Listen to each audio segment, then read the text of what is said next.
Bem, meus queridos, ontem à noite nós fizemos uma introdução e já abordamos duas das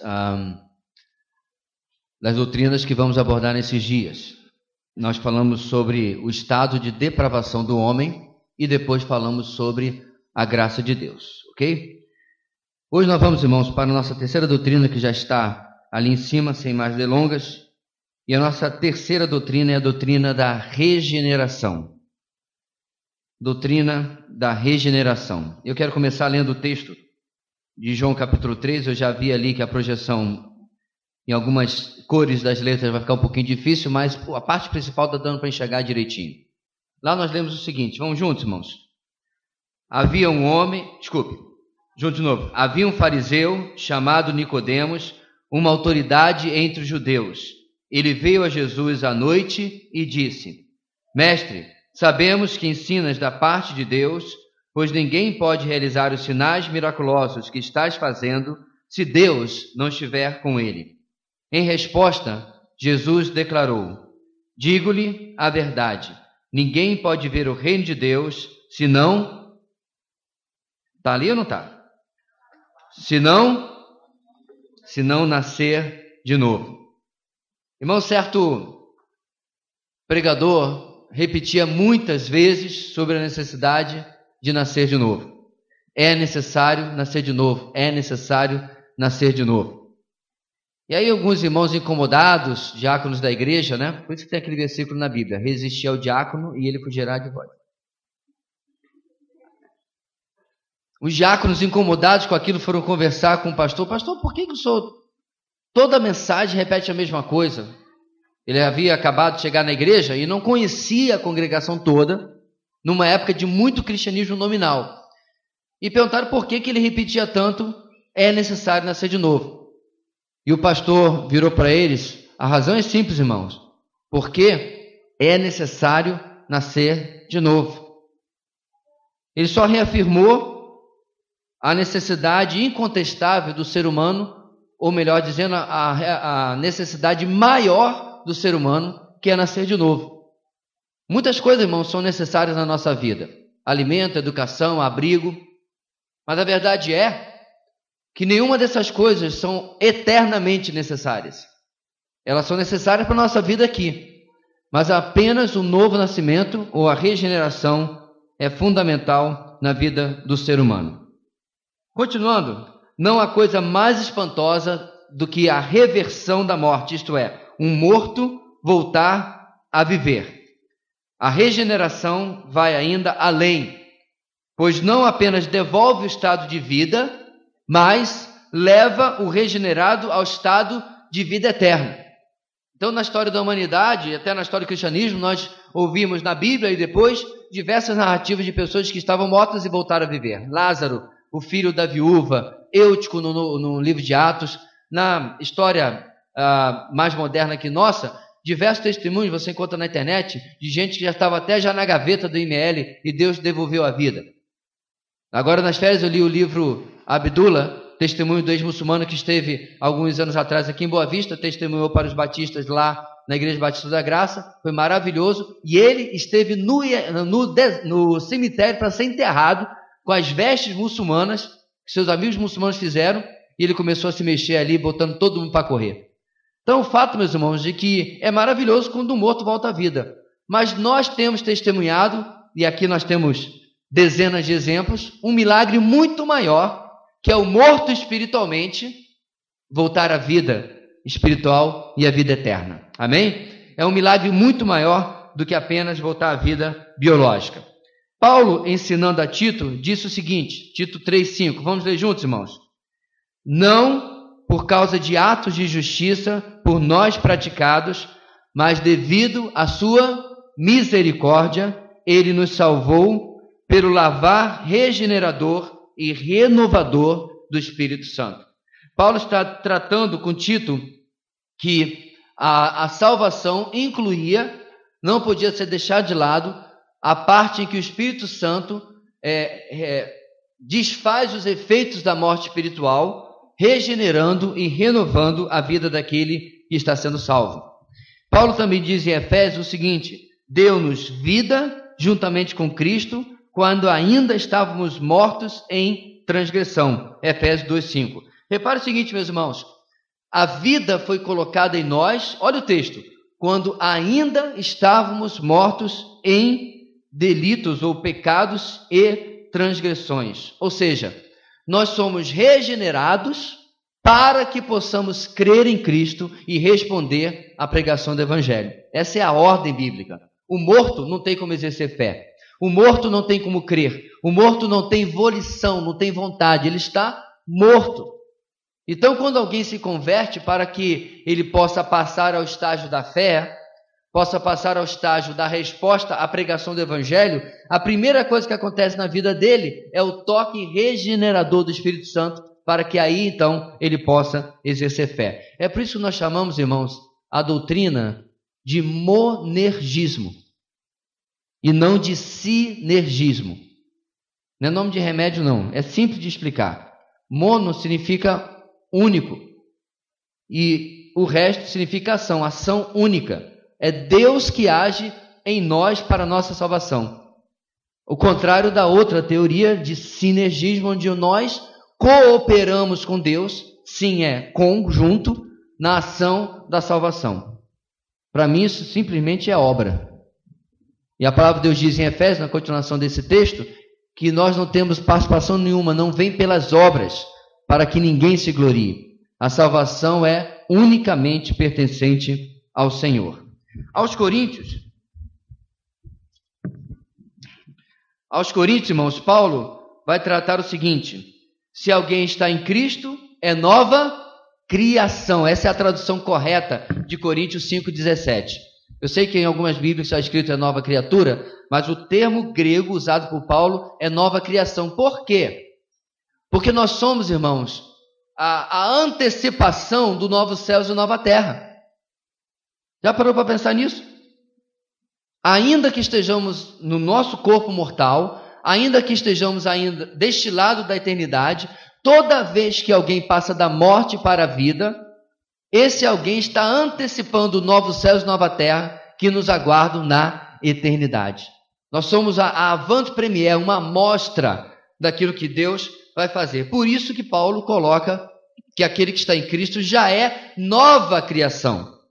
Ele já está antecipando o que está lá em Apocalipse capítulo 21. Ele já é antecipando aquilo que Deus fará no futuro. Então, irmãos, resumindo, o novo nascimento é a mesma coisa que regeneração, que é a mesma coisa que vivificar ou dar vida, depende da tradução, e é a mesma coisa de nova criação. São todos termos análogos, termos sinônimos, que Paulo, Pedro, João vão usar no Novo Testamento para explicar a doutrina de alguém que passou da morte para a vida.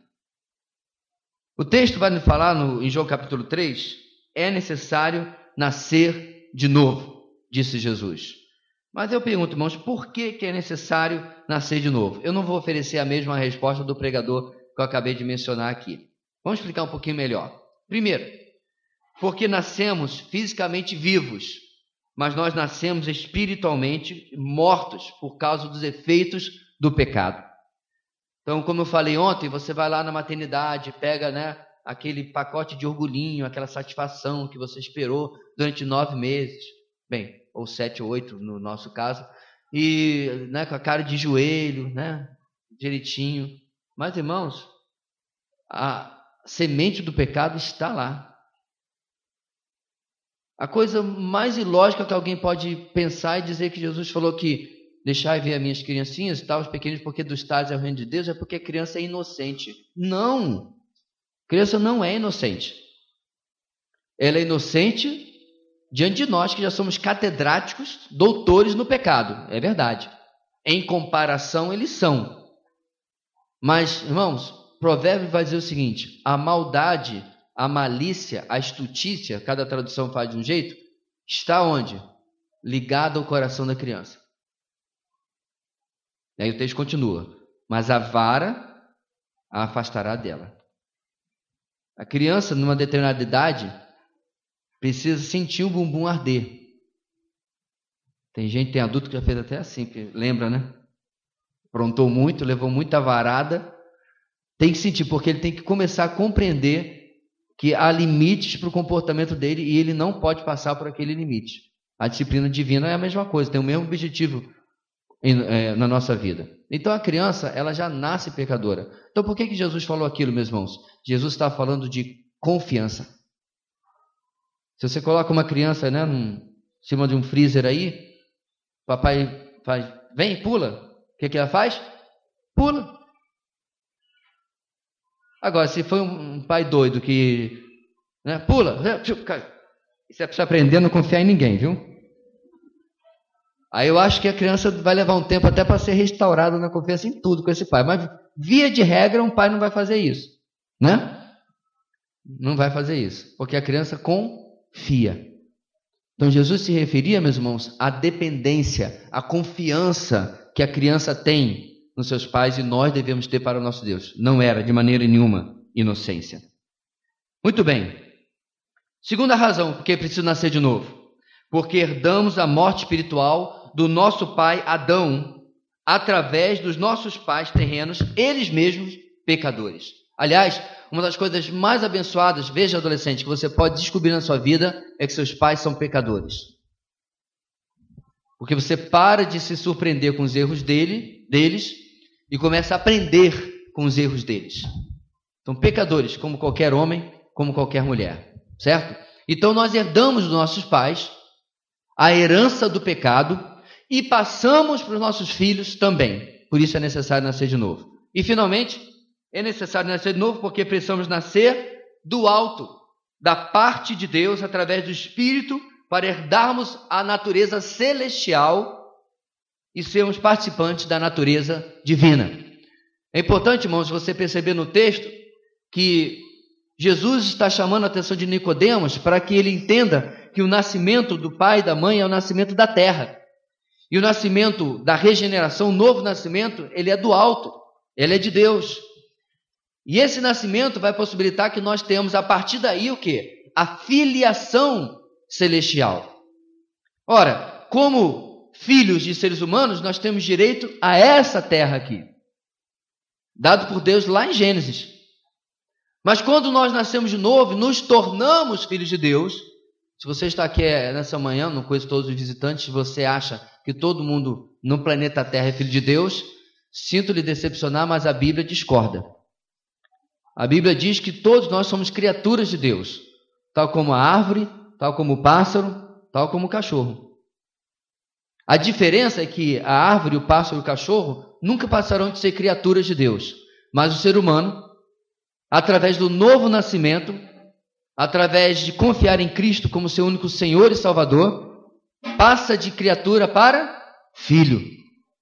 Ele é reconciliado com Deus e ele passa a filho de Deus através do novo nascimento. Então, irmãos, essas são as razões porque é importante, fundamental, indispensável nascer de novo. Continuando, a regeneração, ela é uma ação ativa somente de Deus. Não há participação humana em absoluto na regeneração.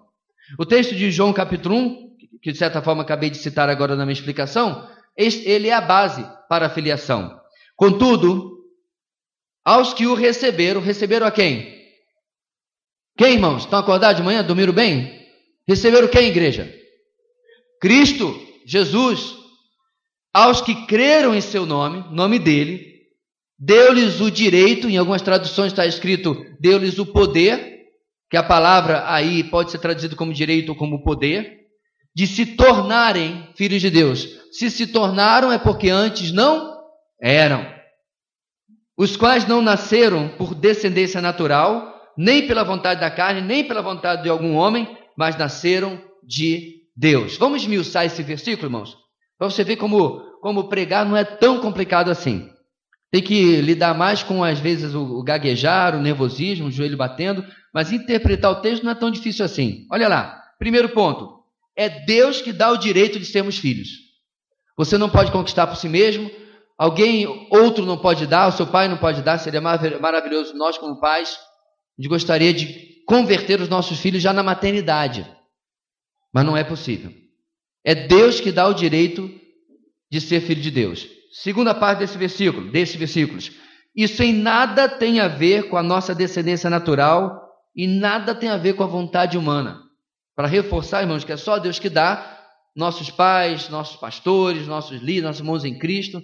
Aí, irmãos, às vezes é angustiante você ficar anos na companhia de uma pessoa, ouvir o evangelho N vezes e nada acontece. Especialmente se é uma pessoa querida, se é uma pessoa amada. Você vê os anos se passando e a pessoa, sabe, parece um pato que mergulha na água e sai, né, sem ser afetado, sequinho. Ele é molhado pelo evangelho o tempo todo. Eu vi isso na minha família. Mas parece, irmãos, que o ouvido está tampado, né? Ele que é tapado. Tão simples o evangelho, mas simplesmente a ficha não cai. Sabemos, irmãos, que é obra soberana de Deus, mas é incrível você ver uma pessoa que às vezes é uma pessoa esclarecida, consciente, inteligente, resistir a verdades tão simples como a gente canta para as crianças: céu, inferno, é o que há. São 2 caminhos, não tem 3, não tem terceira alternativa. Não, eu não quero ir para o céu, também não quero ir para o inferno, eu quero uma terceira alternativa. Vai ficar querendo. Não tem. Deus é muito ditador. Legal, então se submete. Porque se a gente tem, meus irmãos, um Deus soberano, todo-poderoso, onisciente, onipotente, vale a pena discutir com Ele? Sim ou não? Não vale a pena discutir com Ele. Porque é claro que Ele não é ditador, irmãos.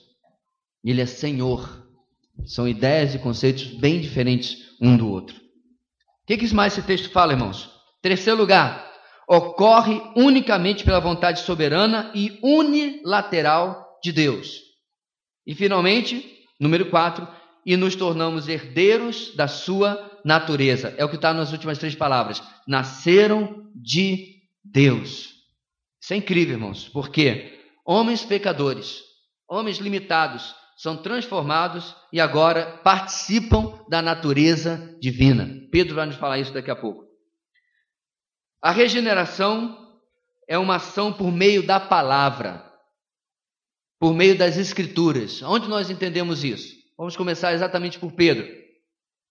Pois vocês foram regenerados, não de uma semente perecível, mas imperecível, por meio do que, irmãos? Da palavra de Deus, viva e permanente. 1 de Pedro 1, versículo 23.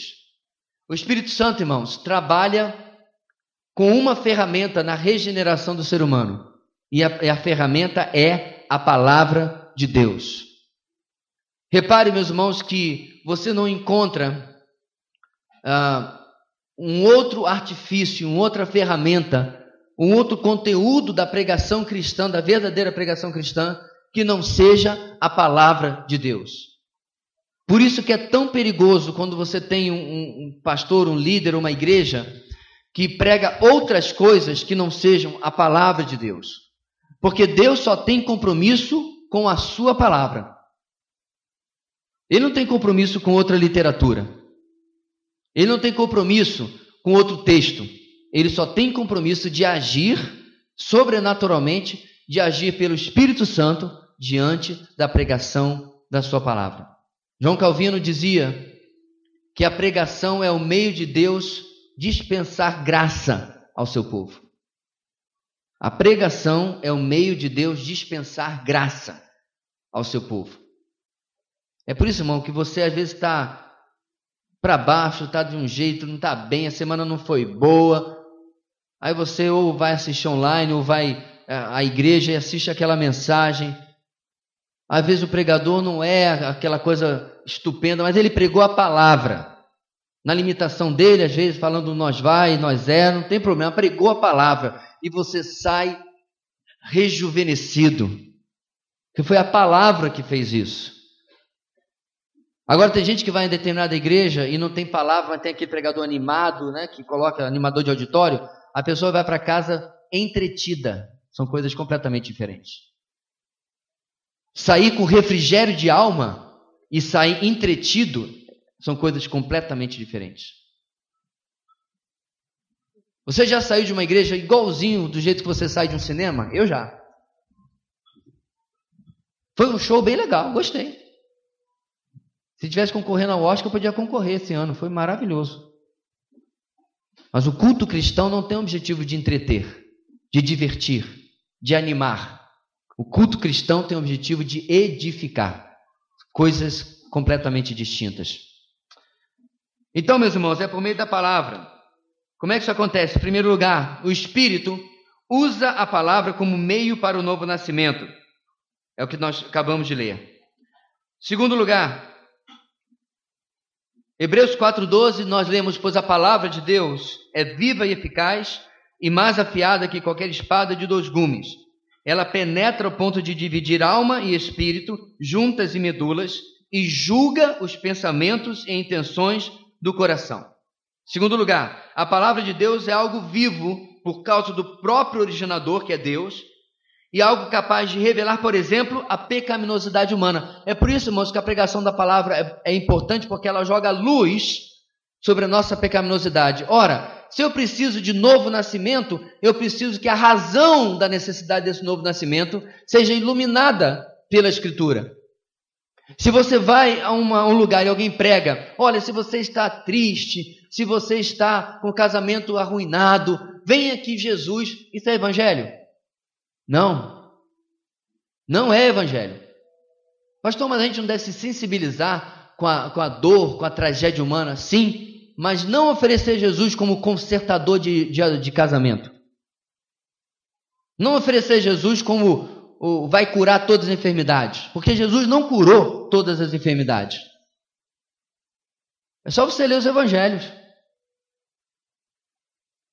Quando ele foi na sua própria cidade, disse: ele não pôde fazer ali muitos sinais, por causa da incredulidade deles. Não está lá?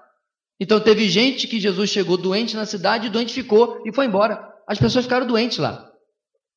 Timóteo, discípulo de Paulo, tinha problemas de estômago. Por que Paulo simplesmente não orava? Junto com esta carta está indo um óleo ungido. Passe sobre o seu estômago e seus problemas acabaram. Eu sou universal. Não.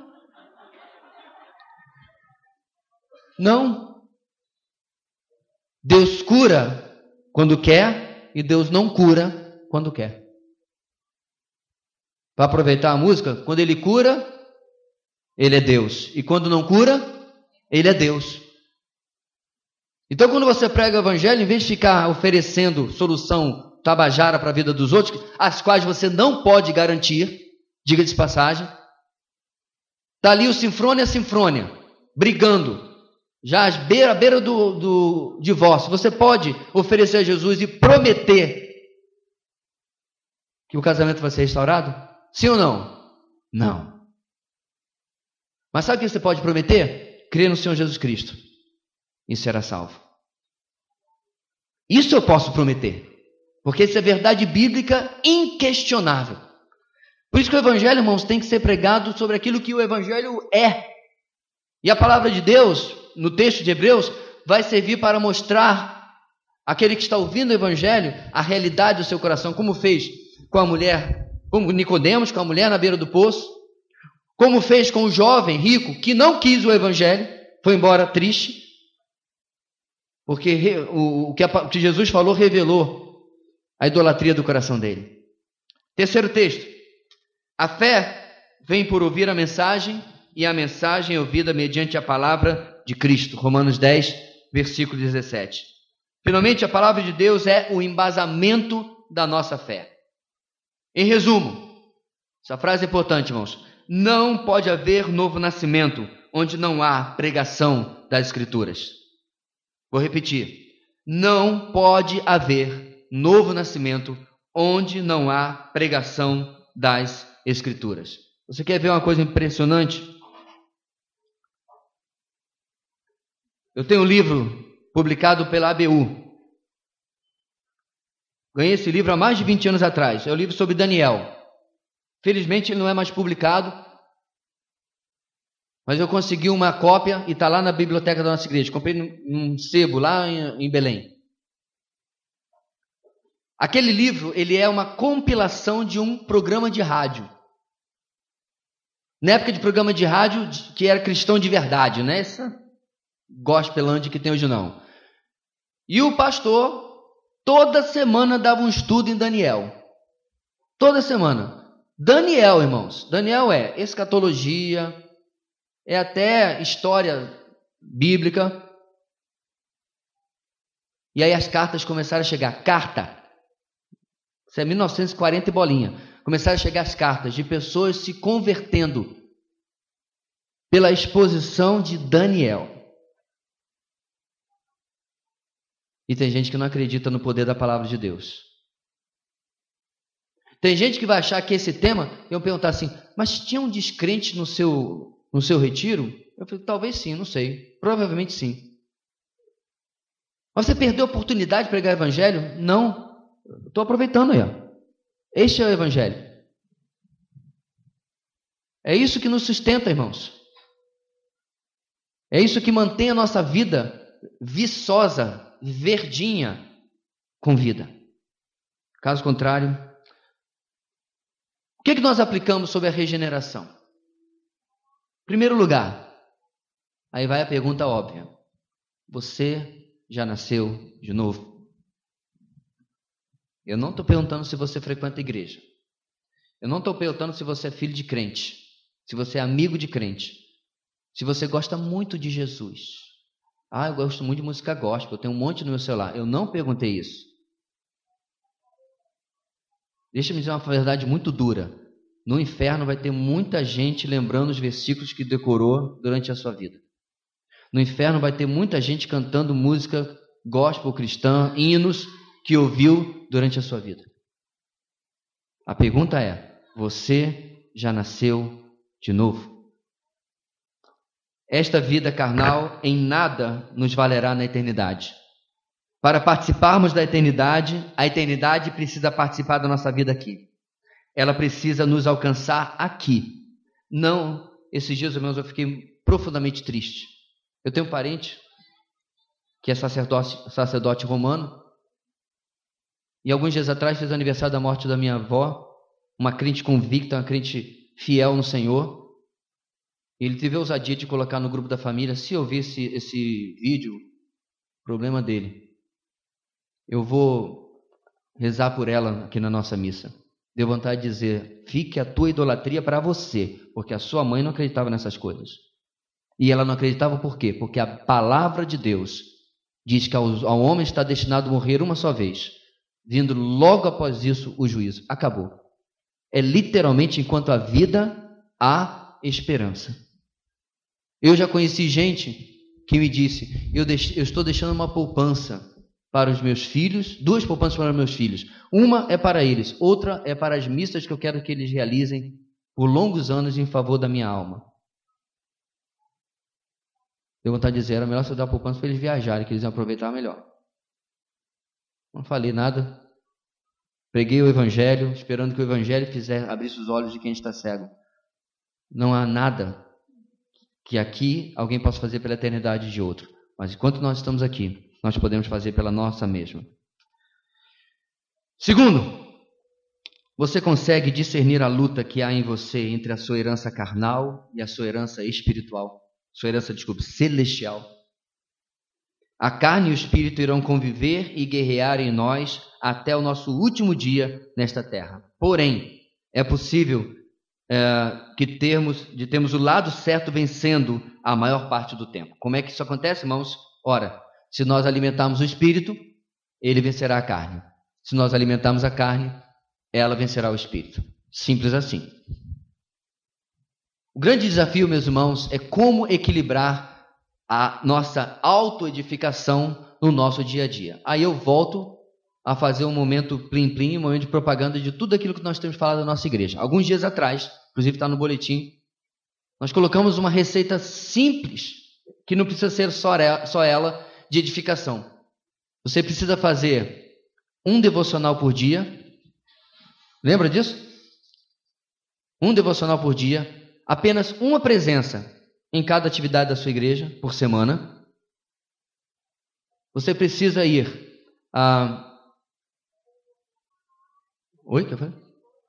ler um bom livro por mês. Tá aí, né? Tá colando, né?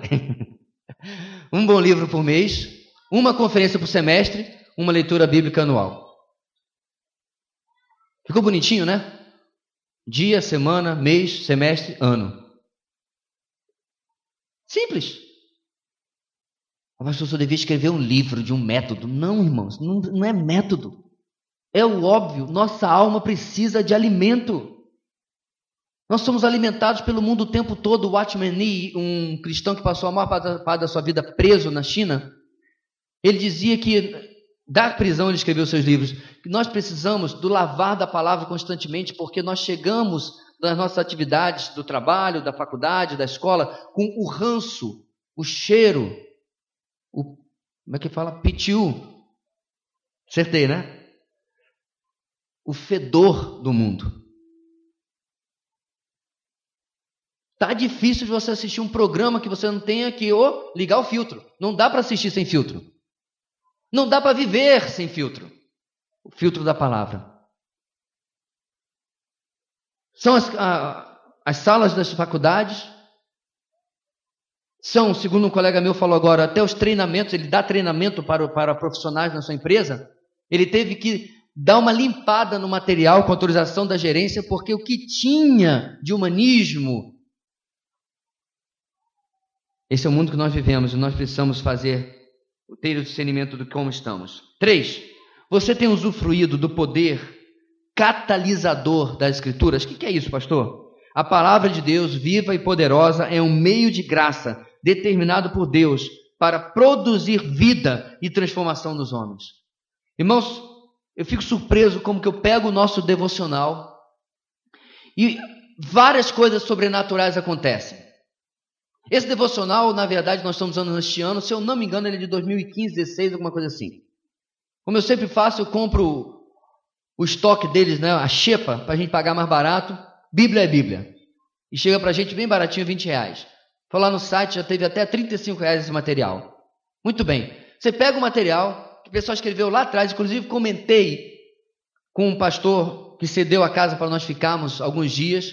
Ele foi um dos autores, né, do nosso devocional, Wagner, você vai ver lá na relação de autores, que muitas vezes você pega aquele devocional que o camarada escreveu 2, 3 anos lá atrás, e Deus mexe o cosmo, Deus mexe o universo, que aquele devocional cai exatamente no dia que eu estou passando por aquela situação e eu preciso daquela palavra. Irmão, se isso não é sobrenatural aos seus olhos, você acha que é o quê? Coincidência? O acaso vai... Não! É Jesus-cidência. É o Senhor do universo pegando a sua palavra e dizendo aqui, filho, o que você precisa? E mais ainda, meus irmãos, me surpreende como uma experiência sobrenatural, porque eu pego aquele devocional e fico admirado como aquele irmão em Cristo que escreveu aquilo, percebeu coisas no texto, que eu já li aquele texto trocentas vezes e não percebi. A palavra de Deus se renovando diante dos meus próprios olhos. Portanto, irmão, será que você tem aproveitado, usufruído do poder catalisador de bênção, de edificação, de crescimento, de maturidade das Escrituras na sua vida? Não deixe passar essa oportunidade. Por quê? Porque há fome na terra. Não de pão e nem de água, mas fome da palavra de Deus. É só você conversar com o irmão da China, é só você conversar com o irmão da Nigéria, do Camboja. Pastor David Platt, nós lemos o livro dele há um tempo atrás, ele foi pregar numa igreja num país sob perseguição. Começou às 8 da manhã, quando chegou perto de 11 horas ele tinha que parar porque tinha que ir para outra cidade. Rapidamente aqueles irmãos o cercaram e disseram assim, você pode voltar amanhã para continuar? Ele, ok, eu posso. Que horas? 2 da tarde, está bom? Ele, não, se puder chegar às 7 da manhã, nós estaremos aqui. Ele começou às 7, pararam perto de meio-dia para almoçar, retomaram às 14, ele foi para casa depois das 10 da noite, ensinando as Escrituras o dia inteiro. E sabe como é que o povo estava, irmãos? De lápis e cadernos na mão, avidamente escrevendo e copiando. Certo ponto ele perguntou aos líderes, por que eles copiam tanto? Aí ele falou assim, porque eles querem passar para os seus irmãos do interior, que não têm condição de vir aqui. a fome na terra. Isso que nós temos aqui, irmãos, é um banquete perto daquilo que eles têm lá. Verdadeiro banquete. A regeneração, então, irmãos, é o nascer de novo, é o vivificar, é sair da morte para a vida que o Senhor faz em mim e em você. Quarta doutrina, a doutrina da imputação. 2 textos para nos ensinar sobre ela. 1 de Pedro 3,18. Vamos ler juntos, irmãos? Está projetado já aí? Vamos lá? Pois também Cristo sofreu pelos pecados uma vez por todas, o justo pelos injustos, para conduzir-nos a Deus.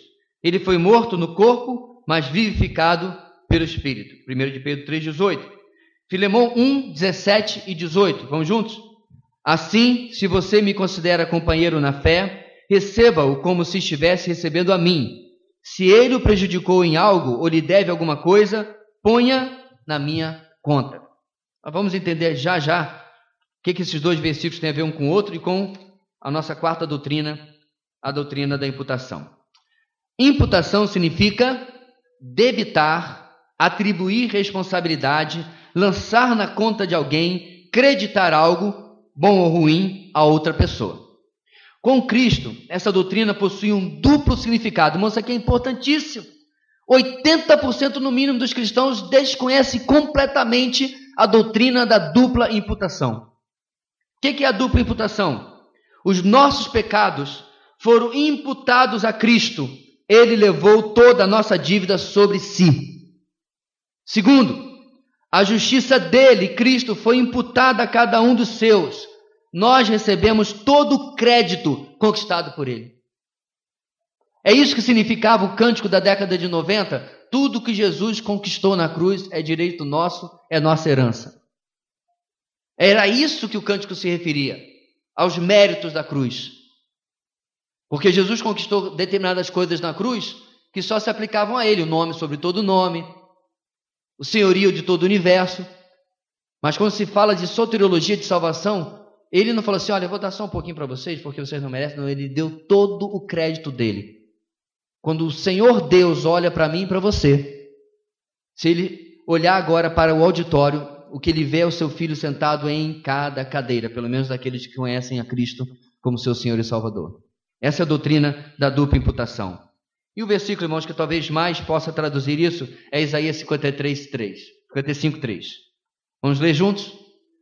Mas ele foi transpassado por causa das nossas transgressões, foi esmagado por causa de nossas iniquidades. O castigo que nos trouxe paz estava sobre ele, e pelas suas feridas fomos curados. Dá uma olhadinha na imagem que tem no próximo slide aí. Eu vou explicar então. Essa parte da imagem que você está vendo aqui é o nosso Senhor. Dilacerado como ele realmente ficou na cruz. Uma imagem mais próxima do filme A Paixão de Cristo do que outros filmes que Jesus está quase todo bonitinho, dilacerado. Ele está aqui com os braços abertos, erguidos, e sobre os seus ombros, diversos personagens cometendo latrocínio, furto, usando drogas, violência e várias amostras de pecados. E aqui embaixo, Isaías 50, na verdade a referência é ao contrário, 53:5, não 55:3, eu li errado. Isaías 53, versículo 5. Posso colocar essa imagem depois, quando nós chegarmos na cidade, no grupo da igreja, você poder ver direitinho. Mas eu achei uma das imagens mais contundentes sobre o que realmente aconteceu. Ele levou sobre si o nosso pecado, a nossa transgressão, tudo aquilo que nós fizemos e causamos à nossa vida. A palavra imputação e seus correlatos não está muito presente nas Escrituras. Não tem a palavra exatamente, tanto assim, mas a ideia está. A ideia é como na contabilidade, onde o divino contador lança na coluna de débitos as nossas dívidas para com ele mesmo. Paulo resume onde começou a nossa falência, onde começaram as nossas dívidas. Romanos 5:12. Portanto, da mesma forma como o pecado entrou no mundo por um homem, e pelo pecado a morte, assim também a morte veio a todos os homens, porque todos pecaram. Então a nossa nosso endividamento para com Deus já começa em Adão. E a dívida eterna começada no Éden já está na nossa coluna de débitos para com Deus. Então, é colocado também nessa coluna de débitos os nossos próprios pecados. Paulo resume a continuidade da nossa falência, onde acumulam as nossas dívidas, o texto de Romanos 5. Olha lá. Pois antes de ser dada a lei, o pecado já estava no mundo, mas o pecado não é levado em conta. Aí eu coloquei uma explicação entre colchetes, isto é, o pecado não é considerado transgressão quando não existe lei. Todavia, a morte reinou desde o tempo de Adão até o de Moisés, mesmo sobre aqueles que não cometeram pecado semelhante à transgressão de Adão, o qual era o tipo daquele que haveria de vir. Paulo está dizendo, meus irmãos, que quer seja antes da lei ou depois da lei, onde o pecado é chamado de transgressão, o pecado vem contabilizando na coluna de débitos do homem. Nós não estamos mais debaixo da lei, mas ainda hoje a coluna continua sendo acrescida de toda transgressão, toda impiedade, toda iniquidade, todo o pecado que cometemos contra Deus. Por que isso é importante? Você já vai ver daqui a pouquinho. Então, próximo slide, é colocado nesta coluna de débitos os nossos próprios pecados, porque temos uma coluna bem pesada para lidar com Deus. O que acontece, irmãos, com tamanha dívida? Como é que nós resolvemos uma dívida que é impagável? Já conheceu alguém que tem uma dívida impagável? Alguém que talvez acumulou por algum motivo juros e mais juros e tem uma dívida que, segundo o seu ganho, é impagável?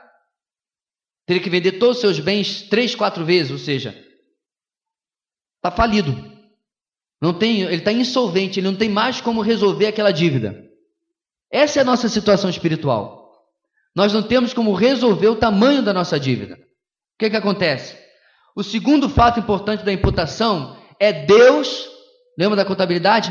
Transferindo todos os débitos de todos os eleitos deles para a conta do seu filho.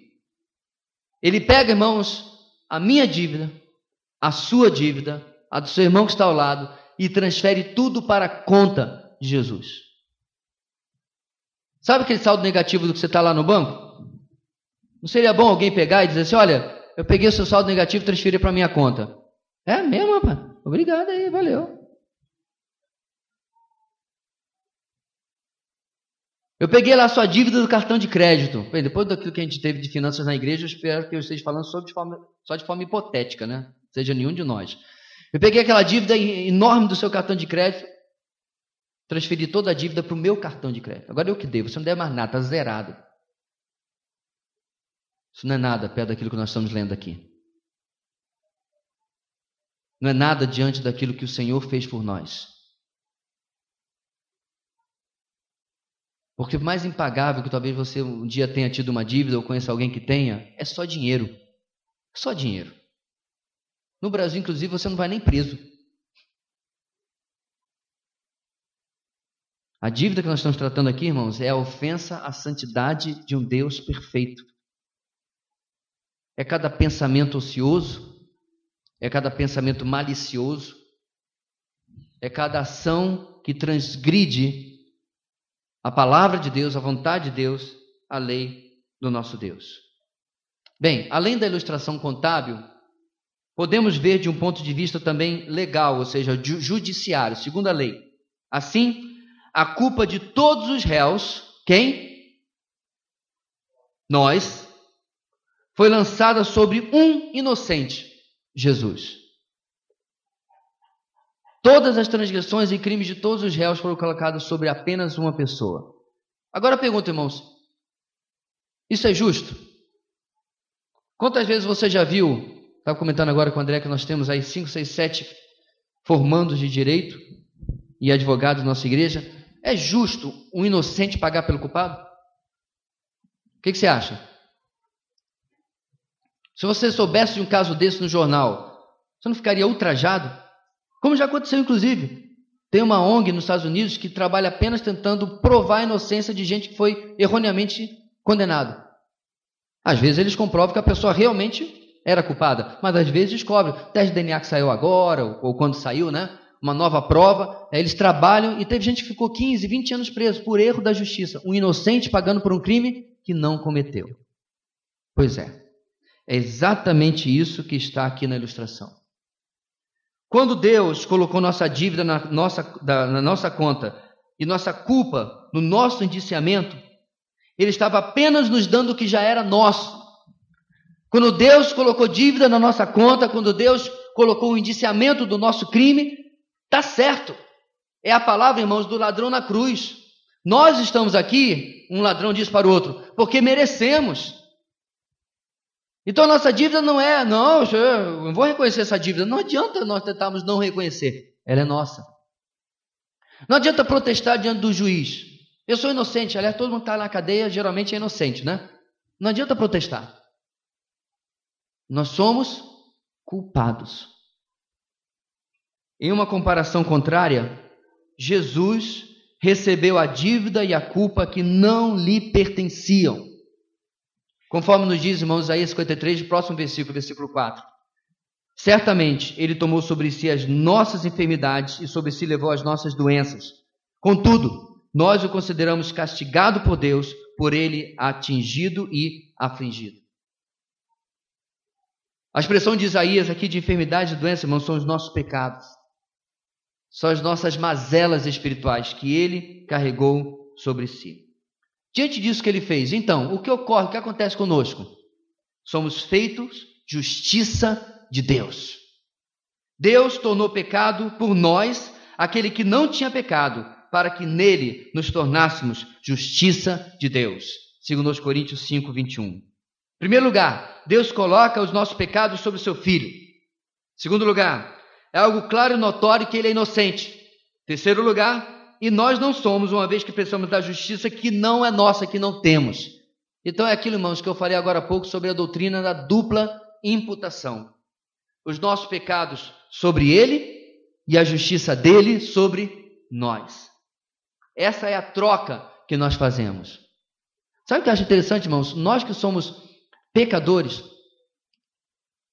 em muitos casos nós faríamos isso por um filho, se fosse legalmente possível, não é? Nosso filho cometeu um erro, o juiz o sentencia a 5 anos de detenção. Aí eu procuro o juiz assim, senhor juiz, ele está no começo da vida dele. Eu já estou partindo para a segunda metade da minha. Eu vou cumprir os 5 anos, deixa em liberdade. Você vê, meus irmãos, que Deus, na imputação, Ele reverte as leis da lógica. Porque o que eu acabei de falar não existe. O juiz vai dizer assim, olha, é muito nobre a sua atitude como pai, mas não existe no ordenamento jurídico, não existe, não está previsto tal coisa. Ninguém pode pagar pelo crime do outro.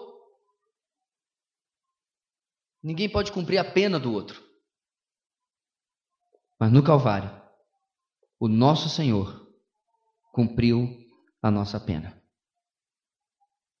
No Calvário, Ele levou toda a nossa condenação, todo o nosso castigo, toda a nossa dor. Tudo aquilo que estava reservado para nós, Ele tomou sobre si. O apóstolo Pedro completa: Ele mesmo levou em seu corpo os nossos pecados sobre o madeiro, a fim de que morrêssemos para os pecados e vivêssemos para a justiça. Por suas feridas vocês foram curados. 1 de Pedro 2, 24. Em resumo, primeiro, Deus registrou as nossas dívidas. Ele colocou lá na coluna de débitos. Segundo, Deus apaga o registro das dívidas em nosso livro e coloca na conta do Senhor Jesus. Terceiro passo, Deus toma os méritos, os créditos infinitos de Cristo, de sua justiça e credita a nosso favor. Qualquer tentativa de justiça própria, portanto, irmãos, obrigado, filho, é um ato de zombaria diante daquilo que nós acabamos de ler. Deixa eu repetir, irmão, olha essa última frase que eu coloquei ali no slide. Qualquer tentativa de justiça própria, de valorização das minhas obras, do meu caráter. Claro que Deus tinha que me salvar. Afinal de contas, olha, que partidão que eu sou.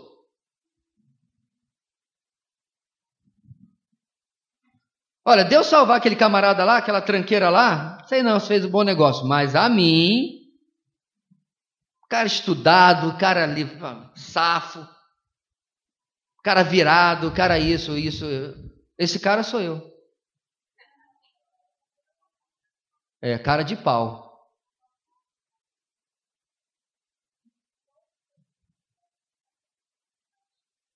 O apóstolo Paulo, irmãos, é um tremendo exemplo. O camarada falava, julga-se, de 6 a 8 línguas, tinha dupla cidadania. Escrevia tão bem que qualquer aluno de grego 1 torce para o professor dar um textinho do apóstolozinho João, mas Paulo não. Profundo, complicado. Em Efésios ele escreve um parágrafo com frases coordenativas e transpositivas, ser mais do que ivas, que você fica alucinado para tentar interpretar. Já João é tão simplesinho. Deus abençoe João. O que Paulo diz em Filipenses, irmãos? Considerei tudo isso como perda para ganhar a Cristo.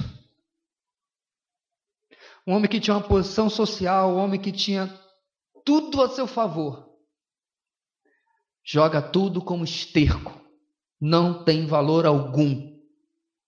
Portanto, considerar, meus irmãos, qualquer justiça própria, diante daquilo que nós acabamos de ler, beira a loucura. Beira a loucura. Não há castas, não há graus no corpo de Cristo. E muito menos entre os homens que ainda estão fora deste corpo.